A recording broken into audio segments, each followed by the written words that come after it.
Hi, everyone. Welcome to the Canadian Passive Investing Show. I'm your host, 𝗖𝗽𝗶𝗁 Benesocky, and I'm joined by my co-host, August Biniaz. We have another great show for you today. Please like and subscribe as it helps us build our channel and allows us to keep bringing you great content and expert guest speakers. Now, our mission, as we always say, is to empower investors to earn passive income through real estate investing.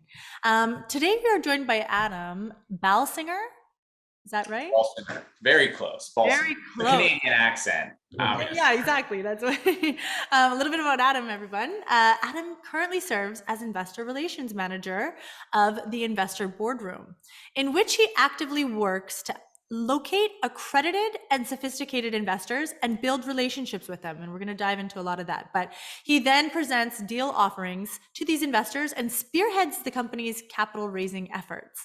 He is also an integral piece and in exploring and analyzing new markets for the company to potentially invest in. So August and I believe that this interview with Adam will bring great value to passive investors looking to start becoming more active. Also for active investors looking to raise more capital for their deals. So everybody stay tuned and welcome Adam. We're really excited to have you here today. Welcome, Adam. Thank you very much for having me, guys. I'm really excited to be here. Awesome. Maybe you could just start off by, talking to us about your background and your start in real estate. Sure. So I am an entrepreneur before I'm a real estate investor. I think that is in some instances kind of unique in our space. There's a lot, I love real estate. I love real estate. Like real estate's cool to me, but I love business and I love being an entrepreneur. I actually was an entrepreneur kind of straight out of college. I did some direct sales stuff. I had commission-based sales reps traipsing New York, Detroit, Chicago. We were selling stuff door to door, business to business, cold calling, impulse, totally commission-based sales. Had to learn how to get good with people, read people, communicate, create a vision, right? Train, hire. So I learned a lot in that experience, and ultimately I was young and immature and made some silly mistakes here and there that ultimately kind of resulted in my team falling apart. And I had moved around a lot. I'd spent a lot of time and effort in that business. And quite frankly, I just didn't have it in me anymore to go through kind of rebuilding a team all over again. So I ultimately shut that business down. I did sales for a couple of years, different sales positions, recruiting / headhunter, sold software. So I did a couple things, but the goal was never to be in sales or a sales professional for the rest of my life. I was really, it took some time to lick my wounds and figure out what my next move was going to be. And the thing I loved about sales is that it's a learnable skill. And once you learn how to do it once, you can do it, an infinite amount of times. Just have to put yourself in front of enough people and give them your pitch, right? So I loved the similar learn it once and repeat it a million times over that real estate investing provides. I caught the real estate bug. Years ago, I took a landlord of mine out to lunch. I was doing the math on what the property was generating. It was a quad, small apartment I lived in Chicago at the time.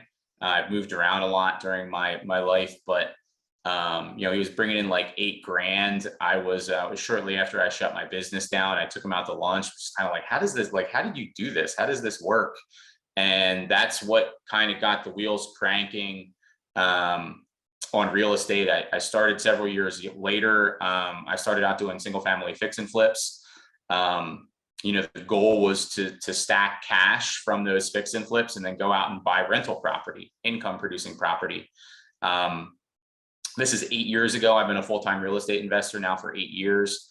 I wound up acquiring a portfolio of about 18 doors, single family, small apartments, and I was not making the money that I was expecting to make.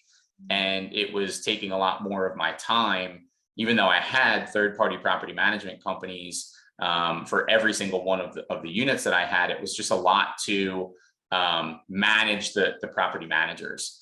And so, I had an epiphany. I used to joke with my then girlfriend, who is now my wife and mother of one child, that I'm going to be dead by the time I reach financial freedom, acquiring houses onesie twosie, a little bit at a time. So it just became a question of, how do I scale this? That led me down the larger multifamily path, and that's how I learned about syndication. And so I am now, we're about 4 years into a multifamily syndication business. I'm one of 3 original partners. We've closed 5 deals over that 4-year time period, about 400 doors, about 27 million assets under management. We're going to have a pretty good Q1. As we were talking about a little bit before we got started, we've got about 21 million that will close, 3 deals right now under contract to close the beginning of the year. And we're chasing 2 others that could be another 400 doors and another like 41 million. So we're really to the point now where we've put in that hard work of like pushing the rock up the hill to get some momentum going. And so now it's just a matter of keeping that momentum going. Great. Thanks for sharing that. Yeah, that's incredible. I love to hear that things are kind of like being a snowball effect for you now. That's really exciting. But maybe you can talk to us about, what was it about multifamily that, really caught your attention at first and intrigued you enough to dedicate, like, obviously your whole entire life to it now and resources to it? Yeah. So I think that the things that ultimately drive me, like when I was younger, I wanted to be wealthy, right? And I didn't really know why or much about what that meant, but I was lucky enough to, I went to a public school in high school. I'm kind of like middle class.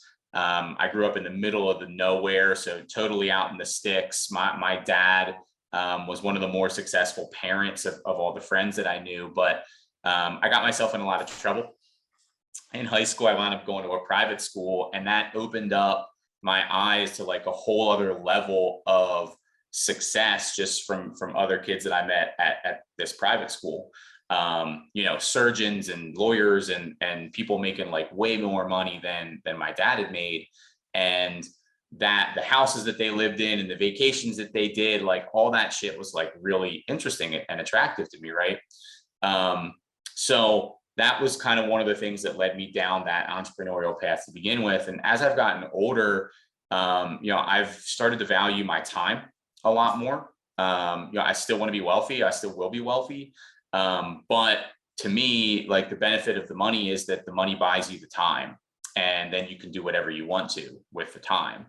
And so the idea of passive income was something that I kind of always knew without necessarily knowing like how to articulate it, that if I could acquire enough assets or rental properties, right? It's why I started buying single family rentals. If I could generate enough income from those rental properties, then I could theoretically become financially free, and I could do whatever I wanted to with my time outside of the real estate. And, as I said, with 18 doors, it was just, it was going to take a lot longer than I really wanted it to take, And so I never wavered in my belief in real estate as an excellent passive income generator and wealth building vehicle. I was just doing it. I was playing too small. So it was like, okay, it's taken me 4 years to build up 18 doors. Like I said, I'm going to be dead by the time I'm financially free and I can retire. Like if that's the case, I may as well go work for somebody else. So it's either that, give up on those dreams and go work for somebody else and be like half of who I really feel like I'm meant to be, right? Or figure out how to buy more doors faster, still do the rental property game, but to play it by a different set of rules and acquire larger assets. And honestly, when I first got started in real estate, the idea of buying a 300 unit apartment complex for $40 million, like was so far beyond anything that even entered my train of thought.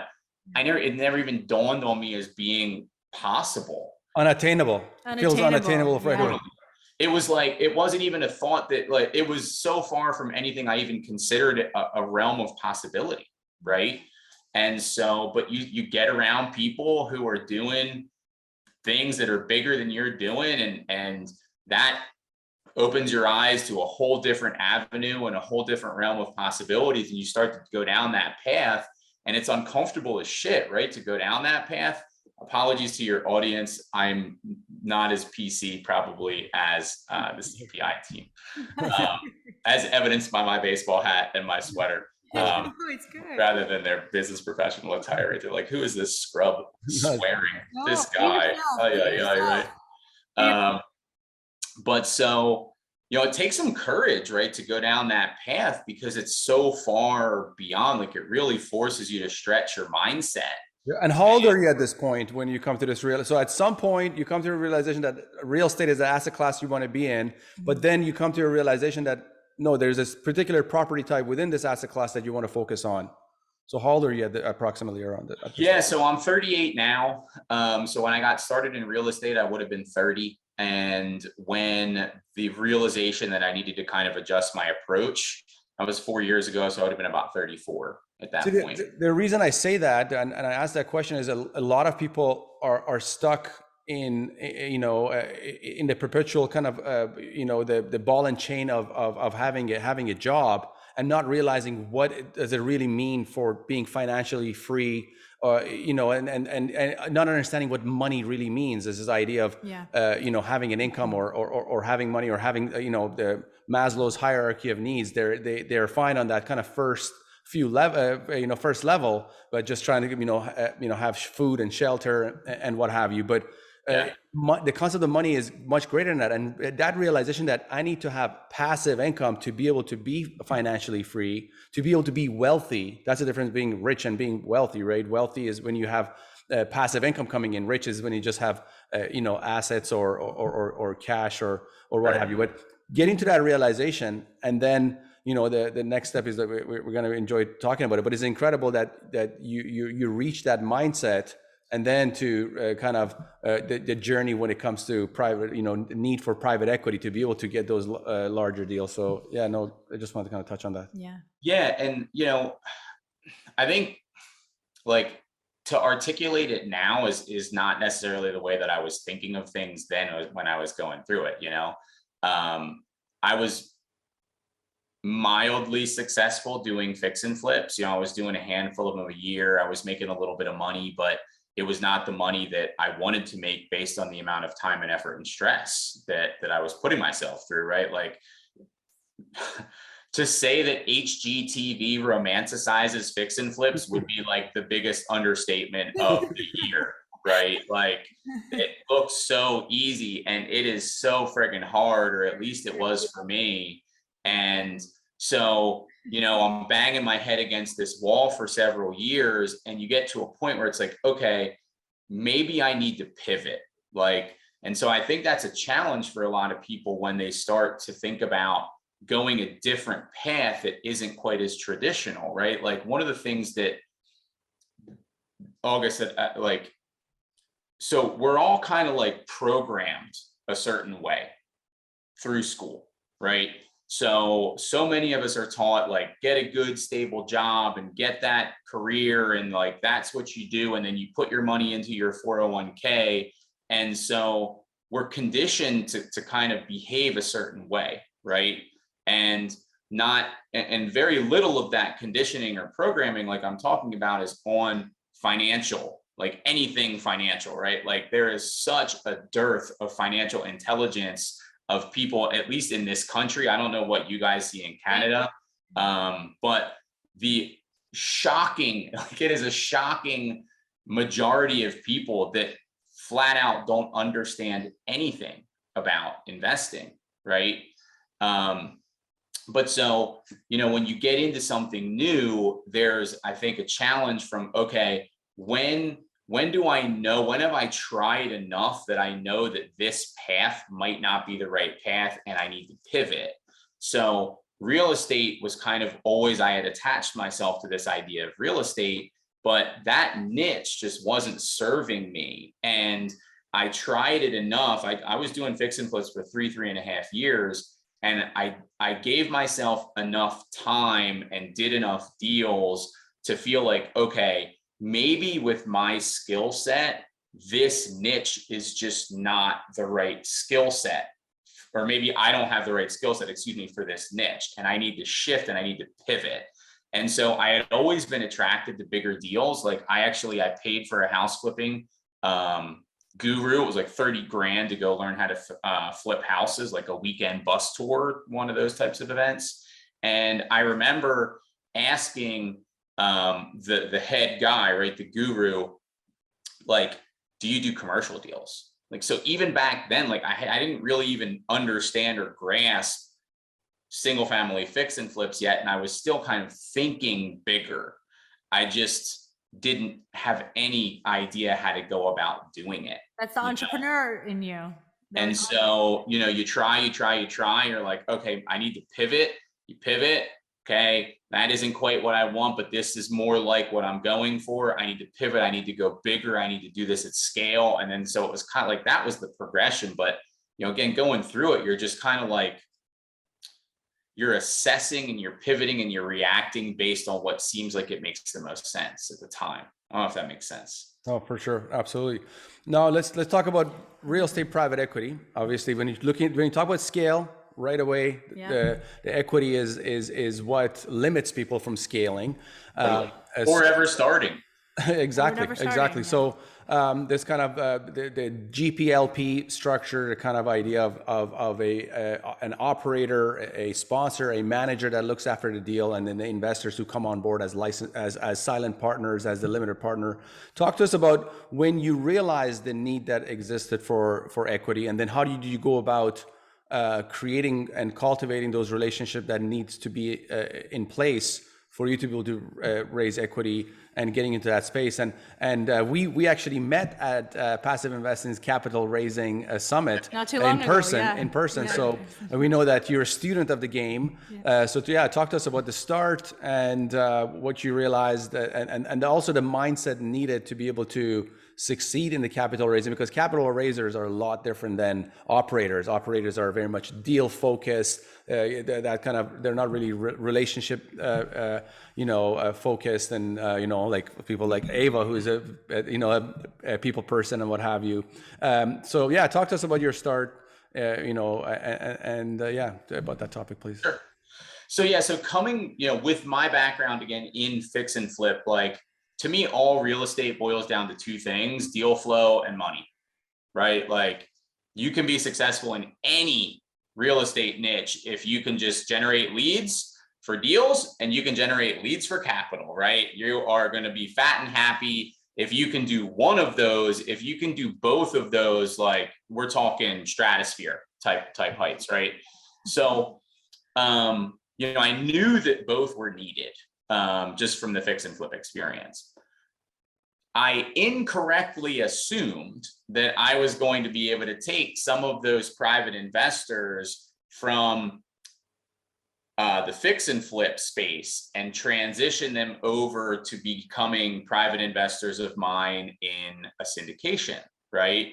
To me, it's like, it's less work for them. They don't have to worry about moving their money around quite as much, right? The returns are a little bit better. The deal is more stable. It's a more, to me, it's a more sure thing investment. There's way less risk. There's way less crap that can go wrong with a 150 unit apartment complex versus a single family fix and flip, right? And that's totally counterintuitive. But that wound up not being the case. So we focused initially on figuring out how to find deals, how to create deal flow. And we were like, okay, we don't have any ability right now to generate leads and to find deals, but I have these relationships over here that I think I can bring over, right? So we were find deal. We got the money and we'll be able to figure that out, right? And so we got our first deal. We had a sponsor that we had met, key principal, loan guarantor, right? Whatever term you want to use. And so they were on board and we started approaching those people I probably should have approached those people before we actually had a deal. In hindsight, that would have been really smart. Instead, I waited until we had a deal, and none of them wanted to come in. Have anything. So I was just totally wrong in my assumption. The fallacy that find a deal and money shall come Is not that's the exactly case. what it is. It's not the case. And it also, somebody that invests over here, even though it's real estate, if it's a different real estate investment, it's not a slam dunk. It's not a sure thing. Yeah, so with me being a Vancouver real estate guy, when I would start looking at U.S. deals, and I went to investors who had I had made them a lot of money over the years, millions of dollars. Right away, it wasn't as easy as I thought, because you talk about U.S. possibly having to deal with IRS for tax filings, even though the returns were better than the Canadian deals that I had done for the past decade. There's And still 100% passive. It wasn't the conversion that I expected, but I keep think going. we all had to go through that realization when we first started. Yeah. And like typical entrepreneur, I got it covered, no big deal. Bring them over. And then it was like, oh shit, none of them want in. So we've managed now over time, right? It took us 2 years to find our first deal. And so now over the past 2 years, we want to convert a couple of those people from that were lending us cash on the fix and flips over to the syndication, but nowhere near as many as we initially thought. So we wound up having to bring in a co-GP on that deal to help out with equity. And then we also gave them some additional responsibilities just to make sure we were cool in the eyes of the SEC. But it was really kind of out of necessity that we figured out that we needed to do that. And so we have really, over the past 2 years, we've become more aware of the fact that the way that we were trying to raise capital initially was just going to take us forever to get to the point where we were able to really raise the bulk of the equity for our own deals. And that's the goal, right? So for anybody that is active in the space, that we're cutting up the general partnership. And so the more of that GP that you can keep, obviously the better for yourself and for your team, right? There's less cooks in the kitchen. It winds up being better for the LP too, in my opinion. So we have really, we've brought equity, we've raised equity on every deal that we've done so far, some more than others. In some instances, we haven't needed to bring much, so we haven't really even tried that much with some of our investors. But over the past year, we've really, really spent a lot of time and effort to reimagine the way that we were trying to raise capital. None of my partners or I had a fantastic network of people when we got started. So we've really almost been kind of like building it from scratch, right? And so what we were initially doing was we were doing a lot of real estate events. We were going to different real estate networking things, multifamily, local RIA meetings, and we were shaking hands, meeting people, taking business cards, following up with a lot of those people. And while we were able to find some investors doing that, when you're one of 100 real estate people in a room of 100 people, it's not that easy to raise capital, right? Because everybody's there for the same reasons. And quite frankly, a lot of people at those meetings are really looking to do the same thing, right? You're not running into a lot of people that want to invest passively as an LP in your deal when they just met you. Yes. Right. Right. Yeah. So we realized that while it was somewhat successful, that the rate at which we were building our investor base, it was going to be a long time before we could realistically expect that we'd be able to raise the bulk of our equity in-house. And so that kind of was a catalyst for us to reimagine. And now, we've rebranded our business. Investor Boardroom is our new brand. I'm doing a ton of content. You guys are ahead of me. I've got a podcast coming Q1. But everything from consistent social media content to creating a Facebook group that's focused on multifamily that we now have 23,000 members. So it's really, we learned that if you want to be a money magnet, which in my mind is the goal, right? That you have to have a lot of lines in the water from a marketing perspective and from a branding perspective, right? Everything that you're doing is really pointing back to the brand. And with social media and all these different sites and different meetups and all these different things, like there's a lot that goes into getting all those systems built out and to being able to be active in all the areas that you want to be active on. And so, we really kind of took the approach of, let's do one at a time. So it was, okay, let's figure out, let's get an ebook put together. We're going to draft an ebook. We're going to get that out. Now we're going to focus on more social media content. Now we are focusing on a lot of email drips, like we're beefing up our email drip campaigns. So it's just been a lot of education and a lot of laying the groundwork over the past year. Sorry, go ahead. No, I was going to say, please. yeah, putting these fishing rods out, it does start to pay off. And when it starts to pay off, it's a snowball effect. So it's a lot of work at the beginning. And a lot of people are scared to like take that step to start everything. But it all I like how you kind of focused on one thing and then went to the next and the next. And then it does start to become this snowball effect. And before you know it, boom, you're a capital raising machine. And there you go. And it's also the fact that the free content, the educational side. I mean, when I got involved in the space, US multifamily became my focus a few years ago.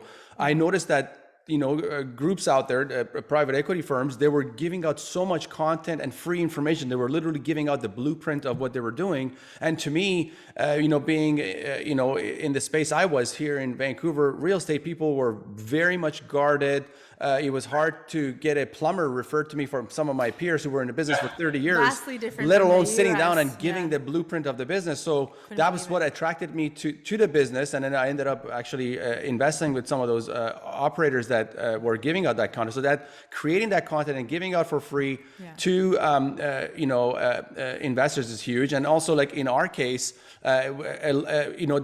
it's pretty easy for us when it comes to comparing our product to other products available here in Canada because we have a monopoly. I mean, the US yields are tremendous compared to the Canadian products. So sometimes it sounds too good to be true. But what we notice with our US investors, we critique our deals just very, very transparently with our U.S. investor partners. We say, hey, this is what we do. This is what we are.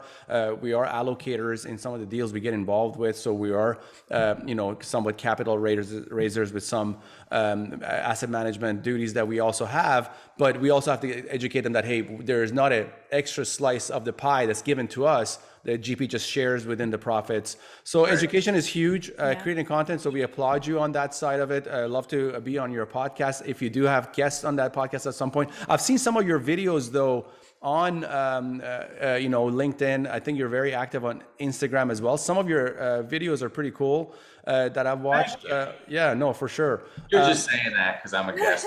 No, not at all. And that's a great way to nurture the relationships too. When your investors constantly are seeing you put out content, they just have that more and more trust with you because you're being a thought leader in the space. So the more and more they kind of rely on you and can trust. Taking a quick step back for my next question, Adam. So I would like to say, Ava, I'm working with a guy right now that's helping me build out all these email funnels, right? Yeah. And what he said to me, and so for any of your audience that is looking to get to being that money magnet, right? Omnipresence. That's the phrase that stuck with me is you want to be omnipresent. So you're in their email, you're on their Facebook feed, you're on their Instagram feed, they've subscribed to your YouTube channel. So every time you put out a new video, August, that's probably where you see a lot of my stuff too, is YouTube, where we started a YouTube channel a couple months ago and we're putting out bi-weekly videos on there. Those are like my longer videos, right? Like social, you kind of have to gauge. Like Facebook, actually I get very little engagement with videos on Facebook. And then the Instagram videos, the way that the algorithms work, if it's not a reel, 60 seconds or less, the algorithm doesn't push it the same way. So the bulk of the stuff I'm doing on social is a lot more short videos, which is difficult for me because I tend to be wordy, obviously. So chopping that message down, I could take 3 minutes to say something that would take Ava, you probably 30 seconds, right? Just the way that it is. But it's that idea of being omnipresent where people see you, like, they're like, oh my gosh, this person is everywhere. Yeah. And that is one of the big things that you're really aiming for, I think, as you are looking to build that brand and build that recognition and become that money magnet. For sure. And you know, especially with the technology that exists today, that retargeting, especially with YouTube, you can actually do a YouTube ad and target people who've looked at, viewed your previous YouTube videos, and then YouTube doesn't charge you unless the person, clicks on the link. So it's a great way of promoting. And then they're seeing a deal was closed and they have fear of missing out on the next deal. And they're like, oh my That's gosh, what is he talking about? Passive income, passive cash flow, what? All this stuff gets people really excited. Exactly. Okay, great. So the next point here, just want to take a quick step back and ask you a question about being an LP. Did you ever invest as an LP? And what did you learn from that process? And did you to be able to leverage it in your current business? So yeah, twice, both times before I was ever a GP. So, I think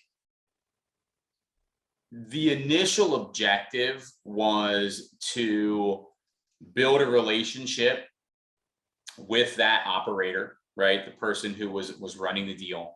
And then also to learn. And, in hindsight, like as an LP, you really aren't learning all that much. You see a little bit behind the curtain, but you're an LP. Like you're not on the asset management calls. Like you're not privy to a lot of what's going on behind closed doors, right? You're involved, you're seeing the results, you're seeing what's happening on the property. Depending on who the operator is, you may be getting more frequent updates or less frequent updates or whatever. But in hindsight, I think the two biggest things that were benefits to our team through me investing as an LP was credibility. So now we could, talking to brokers, it wasn't like, oh, hey, I've never done a multifamily deal, but I have these 18 single family doors. Like you should totally take me seriously, right? To now it was, you can control that conversation a little bit better when you're talking to brokers. Hey, I'm involved in these 2 deals, X number of doors. And in most cases, the question never comes, well, are you LP or GP in those deals? Like the question never even comes. So you're instantly more credible to your brokers. And that's, I think, a big piece that a lot of people don't place enough emphasis on when they're looking for deals, is that there is so much at stake for the commercial broker.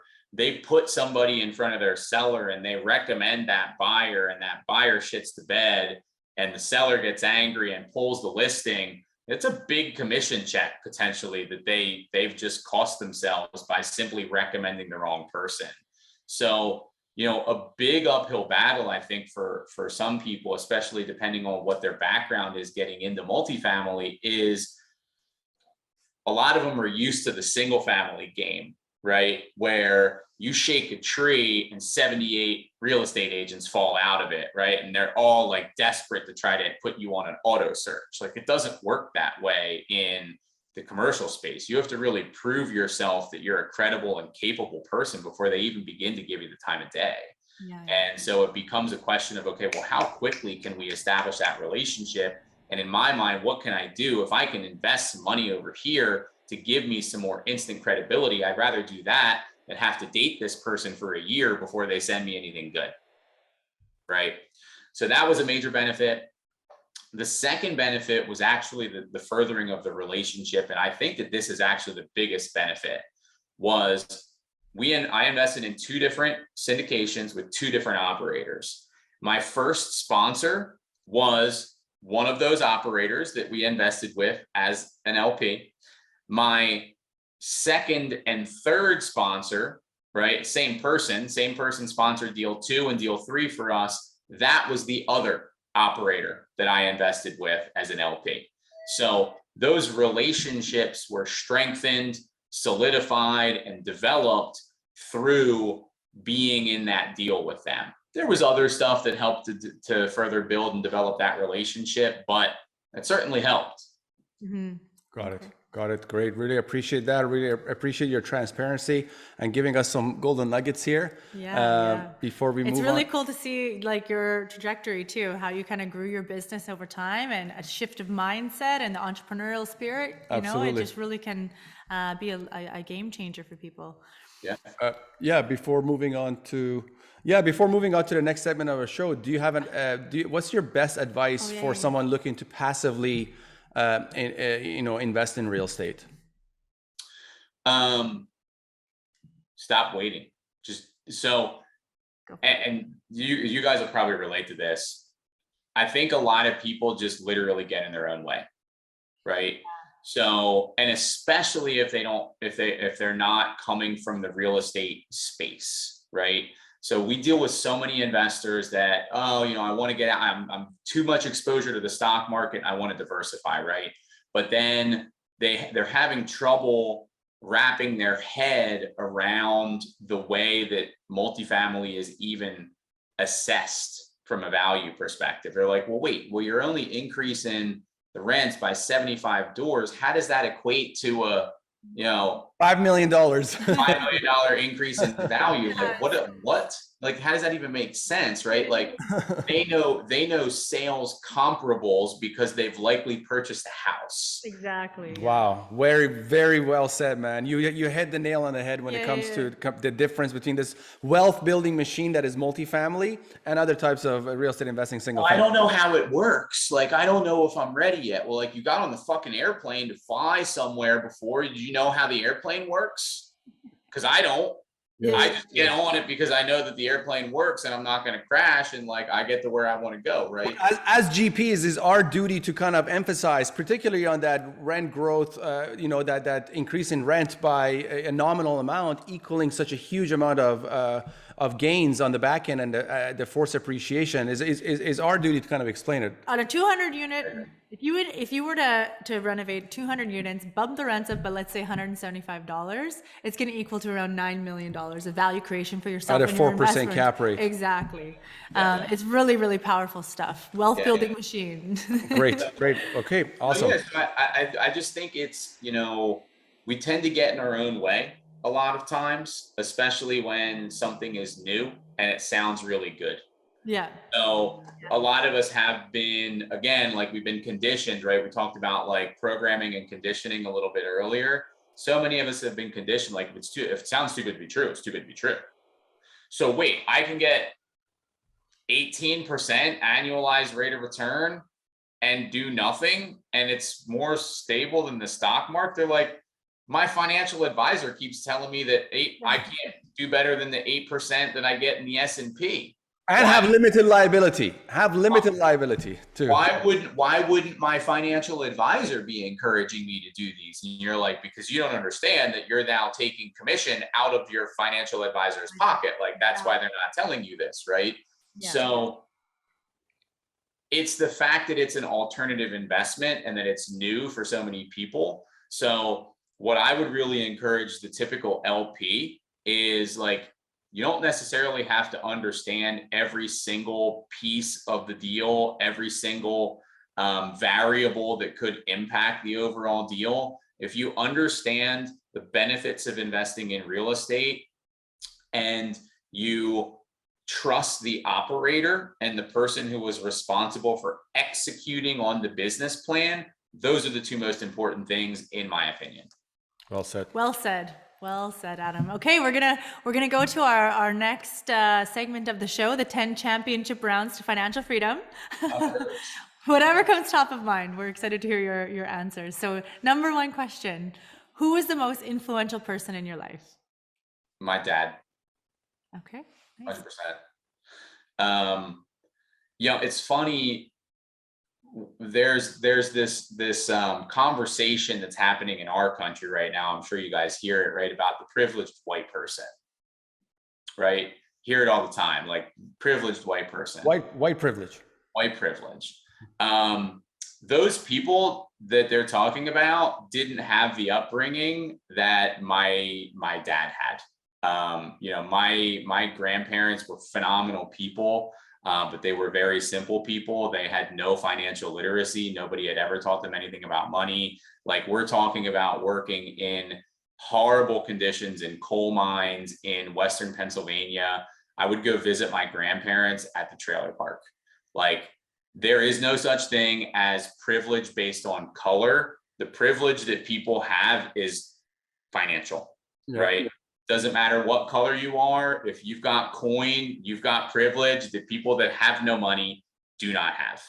And so, you know, my dad was the first person to go to college in his family, put himself through school. One of the most hardworking and honest and genuine people that you will ever meet. And so, you know, he has always been the reason that I have wanted to pursue business and to, you know, I got all that work ethic stuff just kind of watching him. Yeah. Very Talking nice. about painting with a broad brush, you got 200 Anglo-Saxon 200 million Anglo-Saxon Americans, white Americans, and to say all of them are privileged, I don't think is fair. I do believe, however, there are privileged demographics within the U.S. environment, and you know, that's just the way life is. We got to work. We got to make smart investments to be, you know, so for our kids to be part of that privileged group. Absolutely. Yep. Great. Next question, Adam. What is the #1 book you'd recommend? So there's two. Can I break the rules here? Absolutely. Yes. So my two favorite books, Never Split the Difference by Chris Voss is phenomenal if you are ever negotiating or trying to sell anything. If any part of your life involves influence, you have got to read that book. It's phenomenal. Being a sales entrepreneur initially, like, I've read a lot of sales and negotiating books, and Chris Voss's Never Split the Difference is the best. Nice. The second is Cash Flow Quadrant by Robert Kiyosaki. You know, most people in real estate love Rich Dad, Poor Dad, of course, right? But one of the things that helped me realize that I had initially been building a job for myself rather than a business for myself, and there's a definite difference, was reading Cash Flow Quadrant, right? I had built a self-employed prison for myself and not a job, or excuse me, not a business. So it totally kind of rewired my thinking in the way that I want to design and structure things, because I don't want to build a job for myself, right? I'm after freedom of time, as I mentioned. So I'd rather have more people involved. I'd rather have systems involved. I'd rather compensate my team really well and get a smaller piece of things and have less time invested and more freedom. Nice. All right. If you had the opportunity to travel back in time, what advice would you give your younger self? So I have struggled with alcohol a lot in my life. So I would go back to the age of like 14 or 15 and tell myself to never start drinking. That would be it. 12 years? 2 years. Yeah, we don't drink alcohol over here. But one second, this idea of we don't drink, a lot of people say they don't drink, but we just have a couple of beers once in a while or drink some wine once in a while. When we say we don't drink, we mean zero. Yeah, so that's really good I advice. don't touch it. Yeah, I don't drink at all. Good for you. Good for you. I've been arrested 4 times. I had a reason to stop drinking. Okay, Adam, perfect. Next question. I'm curious. What is the best investment you've ever made? The real estate education stuff that I've done and investing in coaches and mentors. Nice. Invest in yourself is always the best investment. You never lose it. Amazing. I love that. What's the worst investment you've ever made, and what lessons did you learn from it? Oh, man. Okay. So I mean, there were some bad fix and flips that I did in there, you know, out of hindsight, you know, emotionally attached to a deal and really like that neighborhood or whatever, and bought something that I just shouldn't have bought. Next question might be a bit of a trick question for you, but go ahead, Eva. Oh yeah, here we go. How much would you need in the bank to retire today? What is your number? I'll never retire. There is no. Love what you do. Yeah, like I like business. So, my multifamily business will eventually get to a point where, it won't need me as much, and I'll simply replace myself, and I'll go, on vacation probably for like 2 months, and I'll be bored after a month, and I'll be thinking of what I'm gonna, like, I already have my next like 4 businesses up here, and you have no idea how difficult it is for me to not do anything until the multifamily business is where it needs to be. Yeah. But I'll work until the day I die. Yeah, and one more thing about the space we're in, the kind of real estate private equity or multifamily private equity is such a scalable business. There's always a bigger project you could buy, and now with rent to build, that's another space that we're looking at long term. You could literally build a city and rent it. But anyways, yeah. All right. If you could have It's also not just that either, August. I mean, like, dude, there's investments all over the place that are outside of real estate that people are looking for, right? Not everybody has access to really great alternative investments. So, the more access that you have to capital, the more success you have in the real estate niche, the more that some of these other opportunities are going to present themselves. It's just the way that the world works. $10 trillion is what Blackstone is currently managing. $10 trillion. So that just gives you an idea of how scalable this business is. Absolutely. It's insane. Now, if you could have dinner with someone dead or alive, who would it be? So I love history. And, as an American, I love American history. So I would say it would be one of the founding fathers. Off the top of my head, I don't know if I would rather sit down with Thomas Jefferson, with George Washington, or Ben Franklin, but it would be one of those 3. Super cool. Nice. Super Maybe all 3 of them. Maybe all 3 of them. Next question. If you weren't doing what you're doing today, what would you be doing now? Ooh. I'd be hanging out with my little girl. No, All right. so sweet. My favorite question, book smarts or street smarts?